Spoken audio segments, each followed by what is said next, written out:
সকাল 10টা বাজে গেছে, তুমি উঠছো না কেন? তোমার ঘুমেরও কোনো সিস্টেম নাই, উঠারও কোনো সিস্টেম নেই। সারা রাত উলঙ্গ ছবি দেখে, নারী দেখে, জিনা ব্যভিচারের দৃশ্য দেখে নাফরমান ঘুমায় আছে। সকাল 10টা বাজে গেছে, উঠারও কোনো নাম নাই।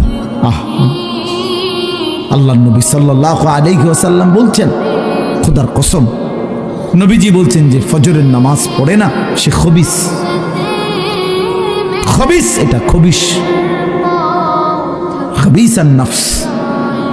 ওই ব্যক্তি খবিস, কাসলান, অলস। নবীজি বলছেন, যাকা রাজুলুন বালা শাইতানু ফি উযুনাইহি, যে ফজরের নামাজ পড়ে না শয়তান তার 2 কানে পেশাব করে দেয়। শয়তান পেশাব করে দেয়। নবী সাল্লাল্লাহু আলাইহি ওয়াসাল্লাম বলেন, ফজরের নামাজ না পড়ে যেই নাফরমান ঘুম থেকে জাগে, ঘরের বাইরে বের হয়, সে শয়তানের ইবলিসের পতাকা নিয়ে বের হয়।